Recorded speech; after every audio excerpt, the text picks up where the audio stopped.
Hello and welcome to another episode of the No Nay Never podcast. I'm your host, Natalie Bromley, and this week we are delighted to be bringing you one of very few wins this season. Burnley absolutely battering Sheff Utd once again, puts a total of 9 goals past them this season, and they must just be really hating playing us, especially as it's been a miserable season for both sides altogether. The Battle of the Wooden Spoon has been won, hopefully, by Burnley, and we had a glorious day away in Sheffield. I'm joined this week by my colleagues Tom and Rich.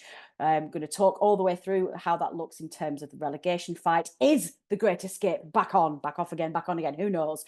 What impact will Forest's seeming meltdown have on that battle? And what about Vincent Kompany to Brighton? Stick with us, listeners. Let's go.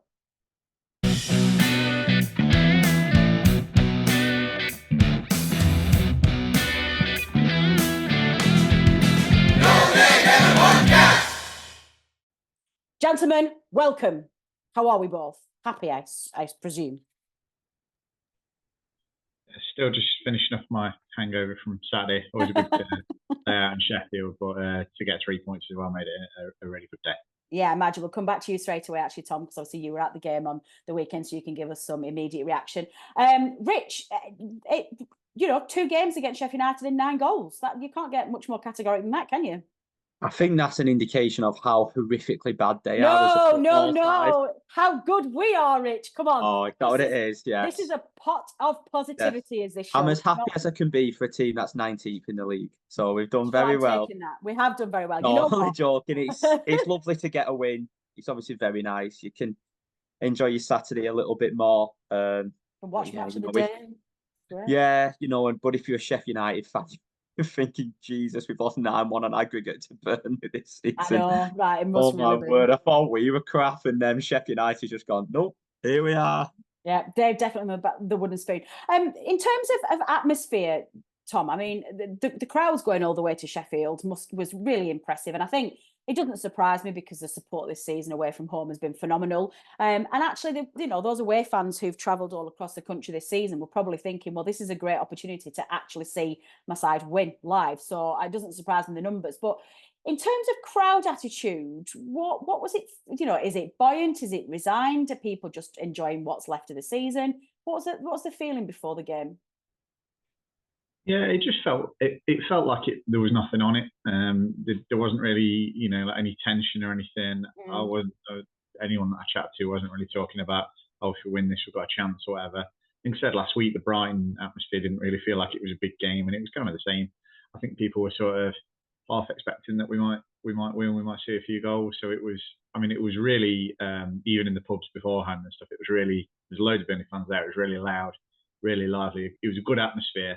But I think maybe part of that was because there wasn't really any tension, and it was the same in the ground as well. It was lively, everyone was singing, and obviously the way that the game went helped that as well. But yeah, it didn't feel like a big game, but then it also didn't feel like we were about to get relegated. It felt like we were in mid-table, the kind of the way the mood was. So I think it's testament really, like you said, to the yards everyone's put in this season, the amount of travelling and the way that the fans, by and large, really have really stuck with the team and the manager, even when we haven't been very good this season.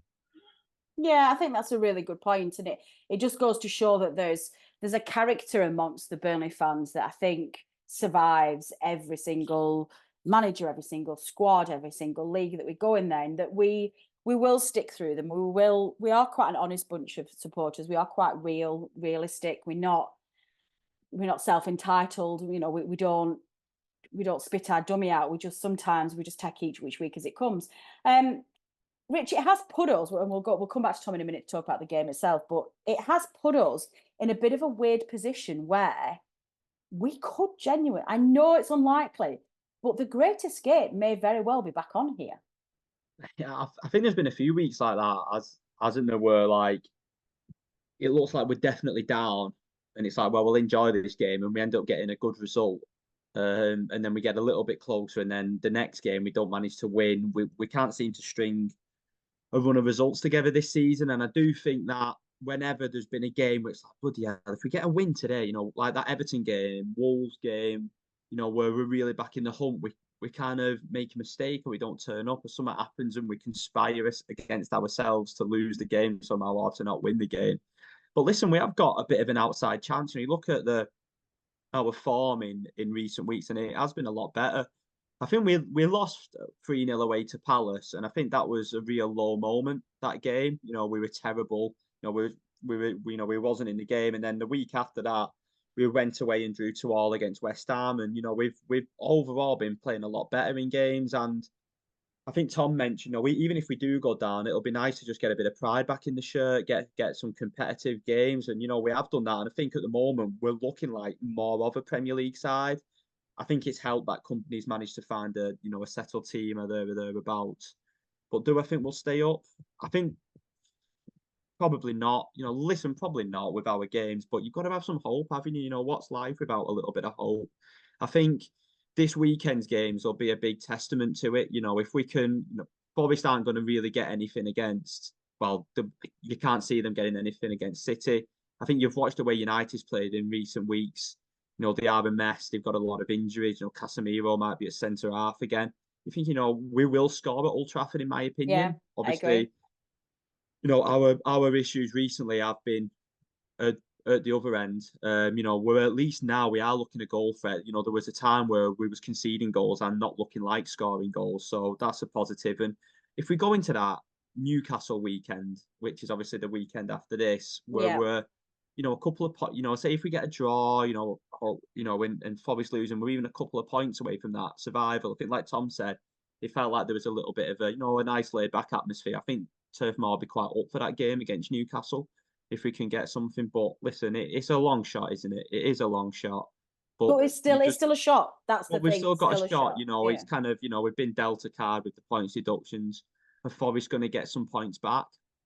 Who knows? They've appealed it, so I don't think they've made any friends this weekend with that. Well, performance. possibly not. I know we're going to discuss that. So, there's still let's stick with that now. But listen, let's say we go to United and we beat them. I know it's a big if, and I know Tom's like, nah, there's no chance. But if we do go to United and beat them, because Jesus Christ, and then obviously City beat Forest, you could be pretty much like level points, with 3 games to go, and then you go, well, you never know. But I think Tom made a point in our WhatsApp group. Unfortunately, I think Forest play Luton a week after that, so yeah, they do.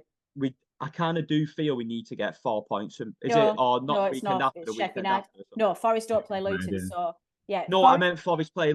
I meant Forest play Sheff United. Yeah, Sheff United the week after. So yeah, sorry. But you know what? Sheff United could be relegated by then and genuinely have nothing to play for. They're pretty much relegated now already. At some point this season, they're going to have to just try and give their fans and their managers something back. All the players play like they've got custard in the boots. Don't they? So I think they're going to be struggling. That's one we've not seen. So in terms of a recap, then in terms of the relegation battle. Forest have got to go away. They're at home to City, then they are away at Sheff United, then they're at home to Chelsea, and then obviously they've got us, the final game of the season. Burnley on the flip side have got Man United, we have got Newcastle, Spurs, and then not Forest at the end of the season. On paper, it looks like we've got the much tougher fixtures. We've got 3. They've got 3 winnable games. We've only got 2 if you count United with this. That's a bit tenuous. They're ahead of us already in the league table.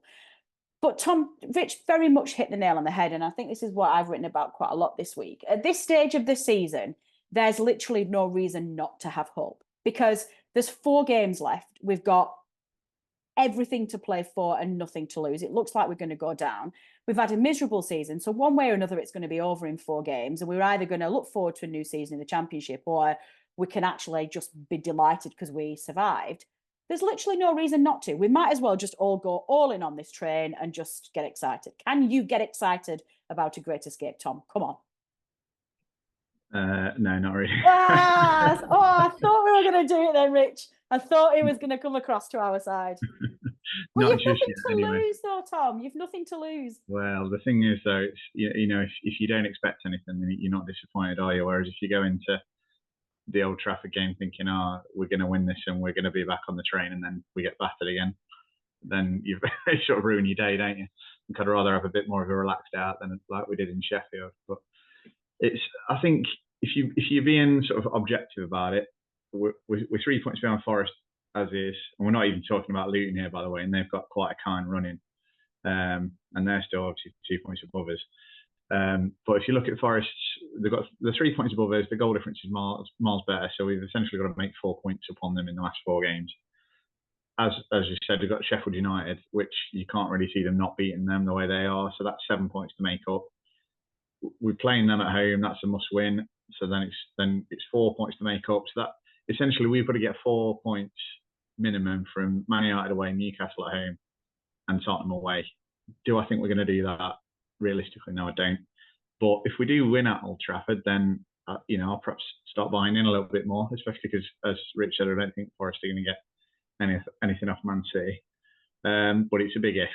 We've got to be realistic. We were good on Saturday. I think we're in the best form of the teams that are down there at the minute. We're certainly playing better football than Forest and Luton are at the minute, which gives you a bit of hope. But I think we've probably left it too late, and I just don't see 4 points from those 3 fixtures, given the fact that we've won 5 games all season, kind of thing. But if we win at Man United, then I'll perhaps start to be on your side. But at the minute, I don't think it's really realistic, and I'd rather not get my hopes up and then feel a sense of crushing disappointment coming off Old Trafford at 5 next Saturday. It's just going back to what Tom said. I think we've just left it a bit too late. I think just a bit, like you said, even a couple of games too late. Even in this run of the recent fixtures, you look at like West Ham, Wolves, Everton, and Brighton. We've thrown the best part of like 7, 8, 9 points away by like just mistakes. Couple of refereeing decisions here and there, and like you look at it's a really difficult one, the Muric one, in it, because we are definitely a better side with him in the team. But my God, those mistakes against Brighton and Everton. Jesus, where the schoolboy stuff, aren't they? So that's been the biggest problem this season, though, Rich. It's been the self-destruct button. The amount of times we've just it's been appalling, and it's really frustrated me that we've been our own worst enemy. It's such a football cliche. I don't know if anyone follows Brian Gunn's football Twitter account. It's absolutely fantastic, and he puts these videos together. Have you seen it, Tom?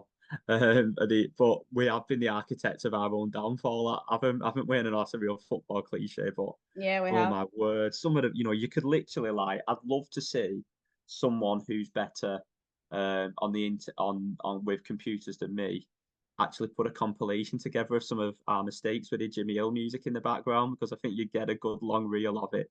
And I think that was, you look at the difference between now and the previous Premier League era, and you hardly had any of those individual mistakes, did you? There was very, very little catastrophic errors in the terms of goals, and this season it's just been like one after the other, and it's I think this season will be one we look back on.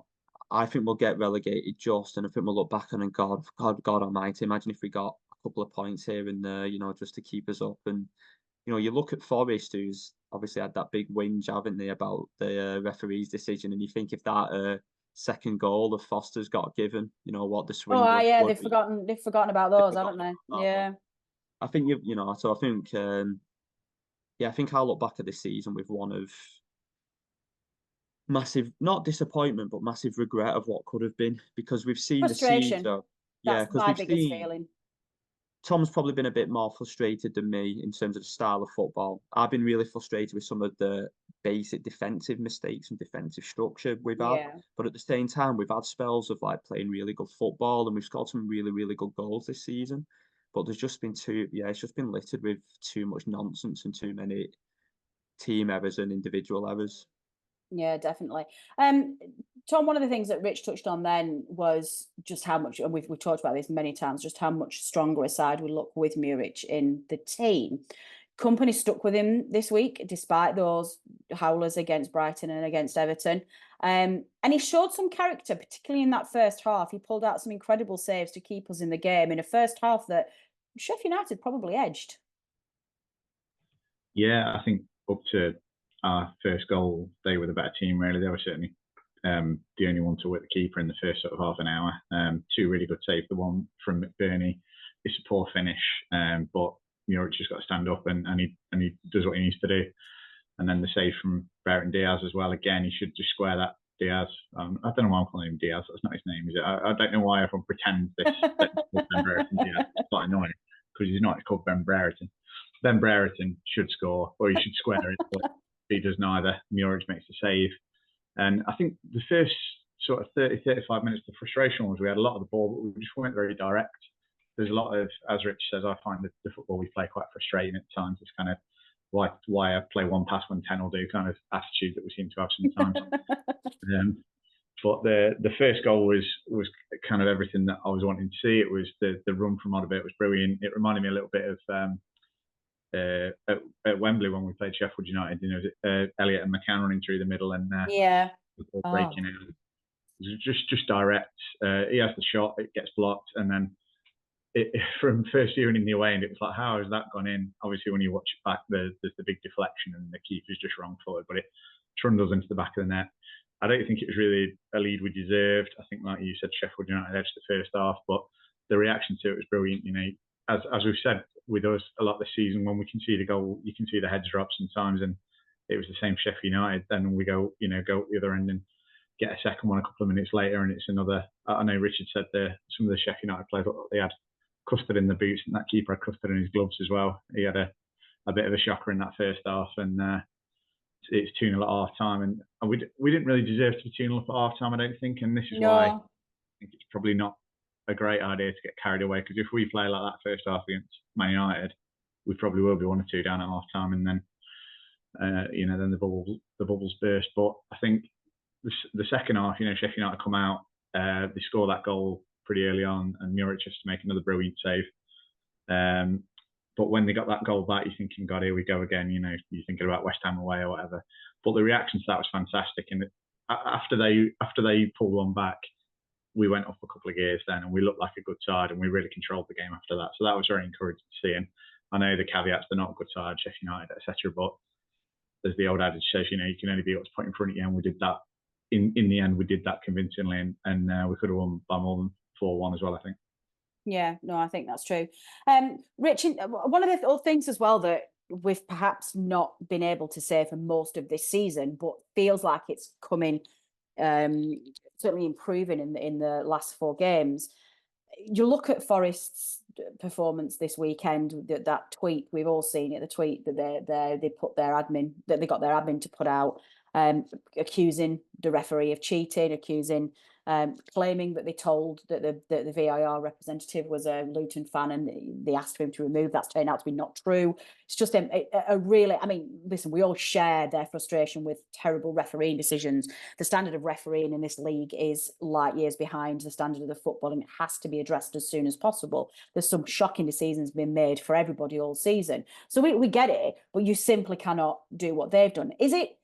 Do you think that's indicative of just everything melting down? Everybody's losing their cool, whereas we seem to be calm, collected, and getting I would say, a more balanced headspace, team and manager, which we've not seen all season. Yeah, definitely. Obviously, I think with Forest, it goes down to probably the points deductions. I think it's had an impact with that. I think there's a lot of people who think the Premier League's been unfair with how they've distributed the punishments with the financial fair play breaches. But it was just like, when you first seen it come through, you just thought it was a parody account. Yeah, that's you did.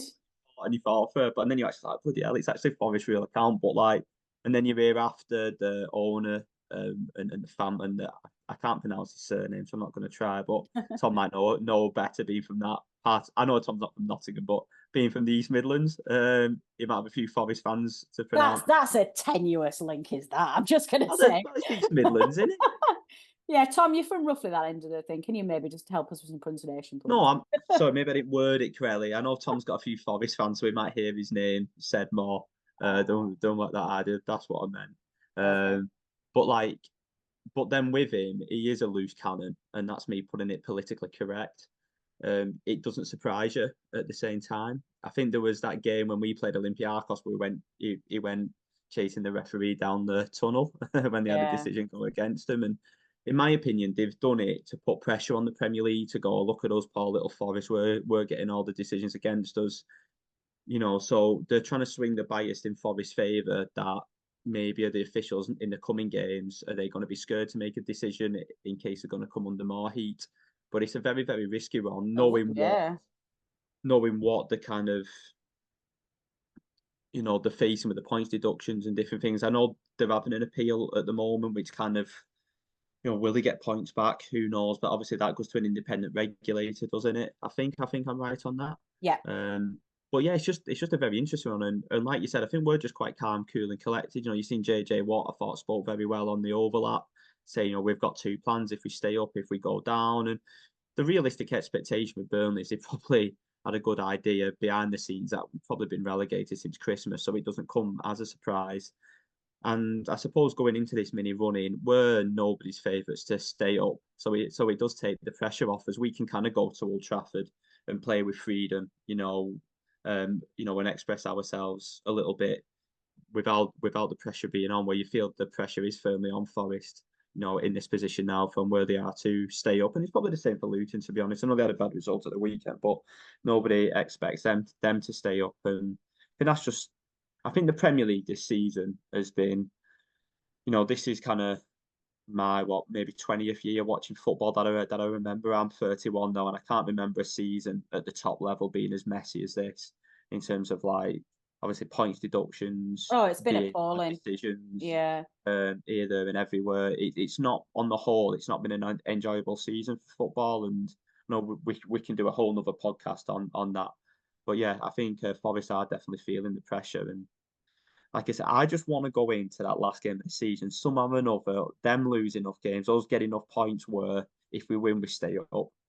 You say that, it. but oh my goodness me, the pressure of that final game will be ridiculous.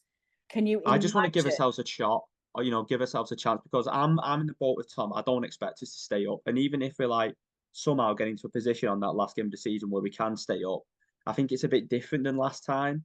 I think last time it was more to and fro and up and down, but this time we've been so far behind it all season, really. Yeah. If we somehow give ourselves on the last days, to me, it's right, you bought a lottery ticket, you've got a chance of winning, just go out there. Maybe that's the way I interpret it in my own psyche. I like it. I do like it.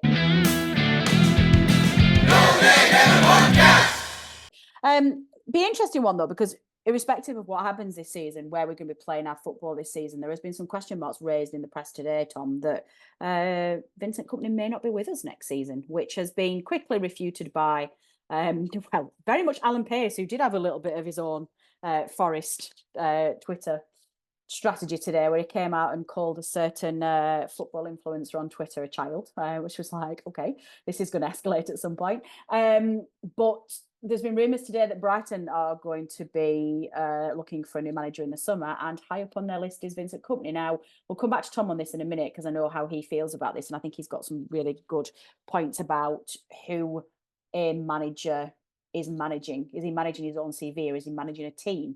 I'm very clear with this, Tony. I'd be interested to see what you think. Vincent Kompany has had a free shot this season by us, under no pressure, when he deserved to be under pressure. He's had a free shot of learning how to be a Premier League manager with no risk to his job, never in any danger of being sacked, the safest manager in the football 92, from what we're led to believe.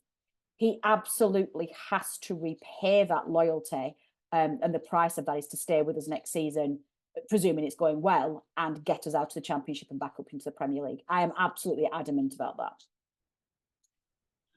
Yeah, I think maybe if he was here, he'd say, "Well, I got you into the Premier League in the first place with a brilliant season. We won the league at Ewood Park.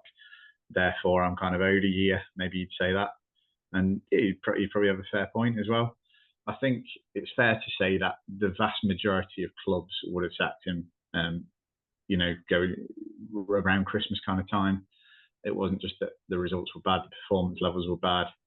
As you say, we've given him probably a lot more time than most clubs would, and we've always been that kind of club, I think. It's a funny one, really. I think there's maybe a bit of an appreciation on both sides that it's, and I hate to use the word project, but there is something a bit more long term. As you know, I've said that we should have sacked him, but I think the majority of fans would disagree with me there. I think the majority of Burnley fans were happy to go down and see what he does next season, and maybe even the season after that. Obviously, the board are, and I think there's maybe a bit of an understanding on Kompany's part as well that it's probably a good thing for him to kind of stay it's not many clubs that will give you the kind of the luxury of a 3-4 year job in football. So maybe there's that thinking as well, that it's better for his career to kind of develop like that and work, as you say, maybe a little bit away from the pressures you get at other clubs.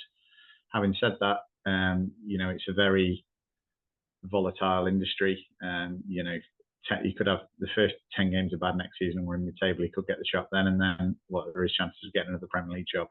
Brighton, as we know, a well-run club, they're stable, they're well-managed, they don't go about sacking managers willy-nilly. So I think if he had a realistic prospect of getting that job, I think he would have to think about it. I think you'd be sensible to do that. I got a bit of pelters on Twitter. I remember last season when there was talk about him being linked with the Tottenham job, and he said he'd be mad to turn that down just because of the opportunity that represents and the fact that they don't always come to you in football. And there'd be no chance of him getting the Tottenham job with his cachet as it is at the minute. So that has to be a consideration for him as well. But I think you're probably right, all things considered. I think the fact that he's been given this whole season where the majority of managers wouldn't, and the fact that his stock is probably at a bit of a low ebb at this point in time. If he has 10, 15 bad games of Brighton at the start of next season, for example, their fans, from what I could see on Twitter today, their fans aren't particularly keen on the idea of getting him in, just because, and let's be honest, he's done a bad job in his first season at this level. Yeah. So there's not a lot on his CV at the minute to suggest that he could take over a top 10 Premier League team.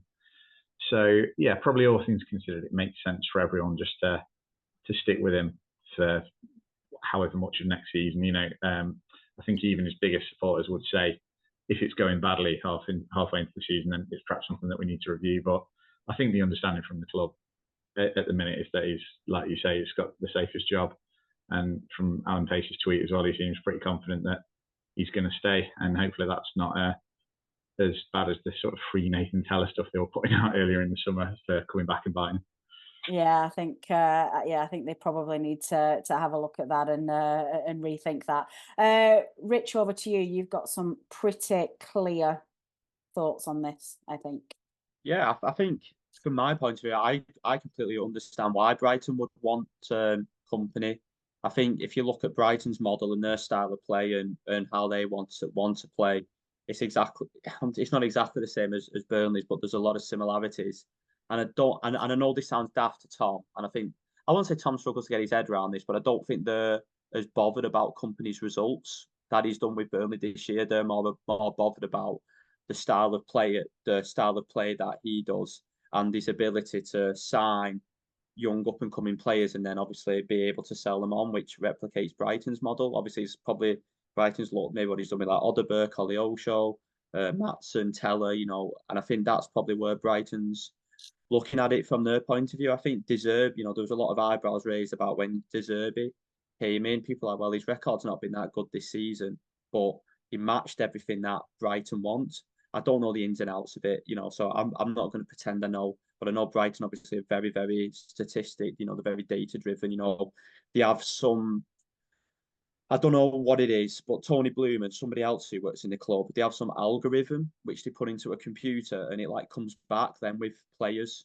who would then fit into Brighton's system, and that's the reason he picked up like Caicedo, McAllister, seen that Belieber who played against us, that and Ingra who played against us, who were both two young players who were both thought were fantastic. So I think that's what Brighton's obviously done.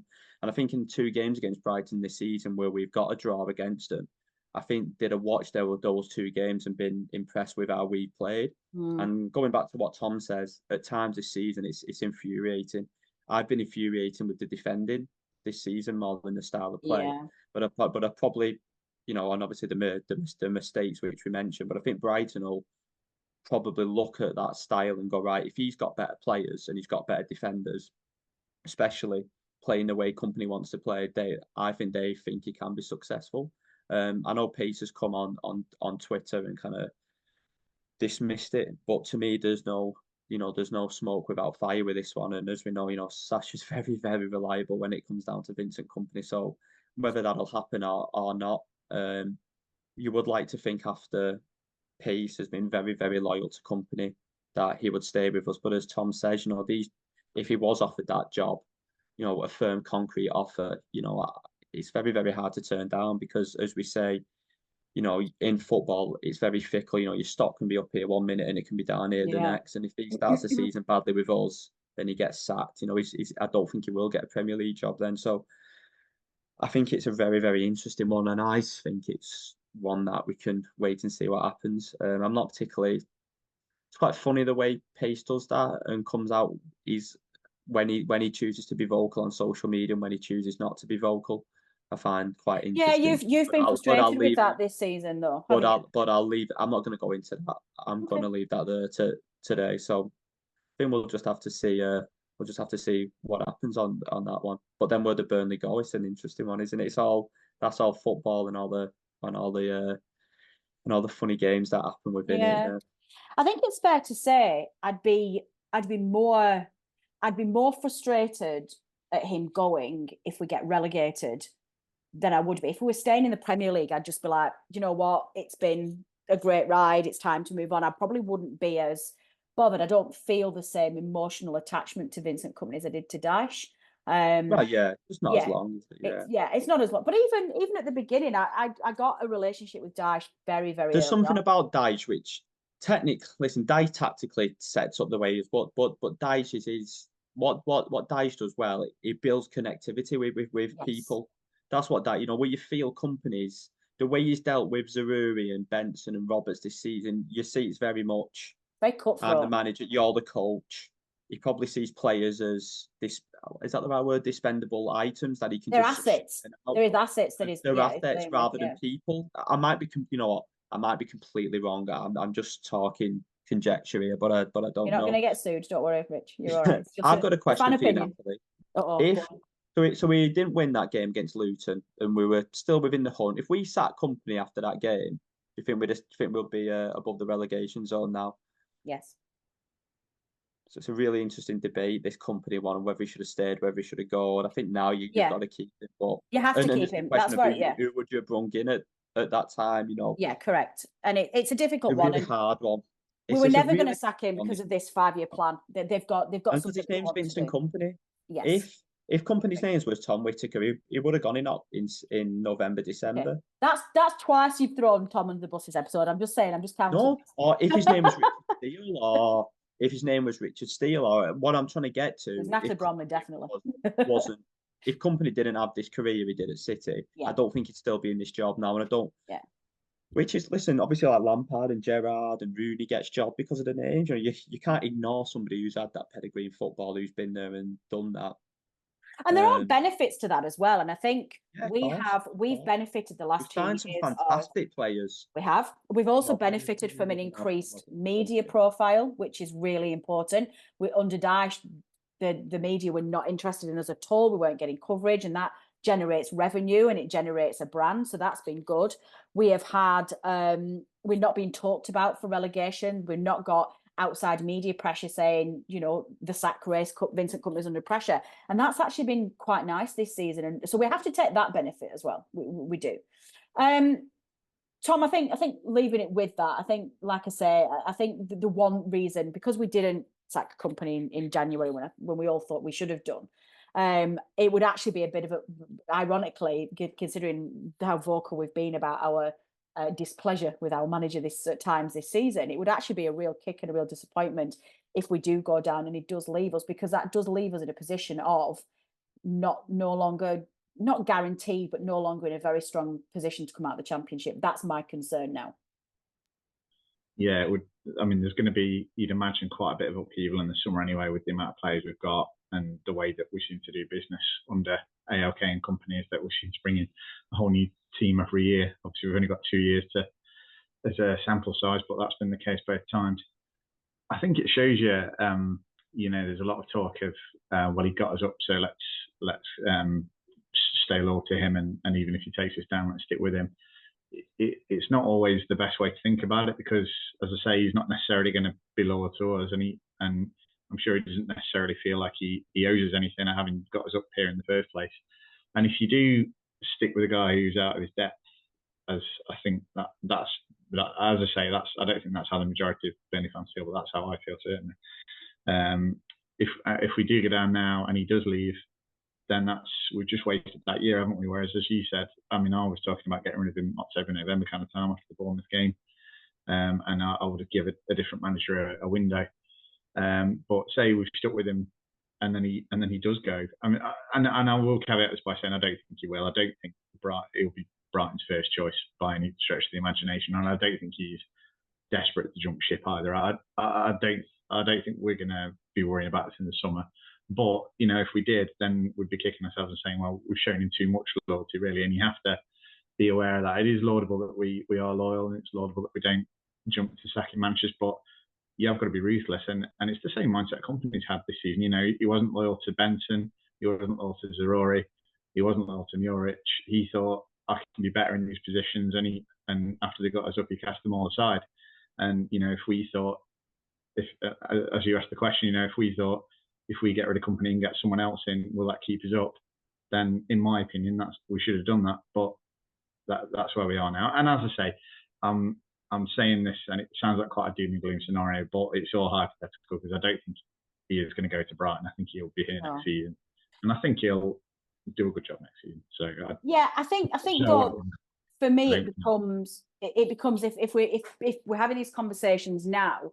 Fine, I agree with you. I don't think he'll be Brighton's first choice, but we do need to be live to the fact that it might be somebody else's first choice. I guess that's where I'm heading with that. Yeah, possibly. Although I know Richard was talking about, they use the data, they use the XYZ, the whatever it is that they use at Brighton, but there's always going to be an element of, looking at his track record and it's not as if he came up and like Rob Edwards said, 20 million transfer budget or whatever. We give him a really competitive budget. He was adding to a team that got 102 points last year. I wouldn't say it's a failure to get relegated necessarily, but to get the amount of points we have done is, in my opinion, it's an underperformance relative to what it's been given.